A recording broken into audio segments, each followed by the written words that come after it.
తత్వంగా వస్తున్నటువంటి పోస్ట్ లెక్క మారిపోయింది. ఐఏఎస్ ఐపీఎస్ సెలక్షన్ లాగా ఇండియన్ జ్యుడిషియరీకి సంబంధించిన సెలక్షన్ కూడా ఒకటి పెట్టాలి కదా. పెడితే అప్పుడు ఒరిజినల్ గా టాలెంట్ ఉన్న వాళ్ళకి వస్తుంది. సరే, ఈ కొలీజియం భర్తీ చేస్తుంది. కొలీజియం భర్తీ చేసే కారణం మహిళా న్యాయమూర్తులు ఉన్నారా? పోనీ లేరే. ఒక్క ఆమె ఉన్నది, ఆమె సెలవు పెడితే కథమిగా 1989 అనుకుంటా. 1989లో మొదటి మహిళా జడ్జి సుప్రీంకోర్టులో ఫాతిమా అని ఒక ఆమె నుంచి ఈడికెళ్ళి వచ్చేసరికి మళ్ళా ఆ ఒక్క ఆమెనే. సుప్రీంకోర్టులోనే మహిళలకు న్యాయం జరగకపోతే ఈ న్యాయస్థానం ఇంకా ఏ వ్యవస్థను ఆదేశిస్తుంది? అయ్యగారు ఉల్లిగడ్డ కథ చెప్పినట్టే కదా.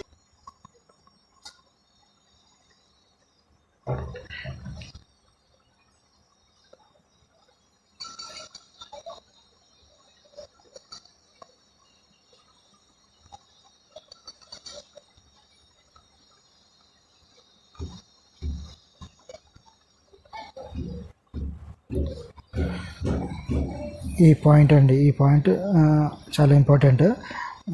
మార్నింగ్ తిరుమల సార్ చెప్పారు,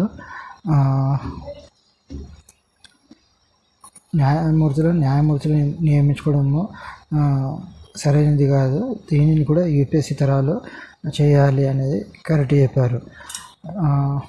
ప్లస్ రిజర్వేషన్ గురించి ఒక పాయింట్ చెప్పారు. 36% రిజర్వేషన్, 34 జడ్జెస్ ఇప్పుడు ప్రజెంట్ సుప్రీంకోర్టులో ఉన్న జడ్జెస్ 34. ఆ 34లో ఉమెన్ రిజర్వేషన్ కావాలనుకున్నప్పుడు 36% నడుస్తుంది. 36% అంటున్నారు. 100లో 36% అంటే 34లో 36% అంటే దగ్గర 10, 11 అలా వస్తున్నారు. అలా వచ్చినప్పుడు కనీసం 10 మెంబర్స్ అయినా ఉమెన్స్ ఉండాలి. కానీ ఇక్కడ ఇంజస్టిస్ జరుగుతుంది మనకు.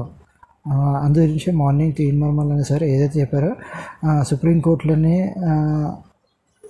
మనకు న్యాయం లేదు అనేసి క్వశ్చన్ చేయడం జరిగింది.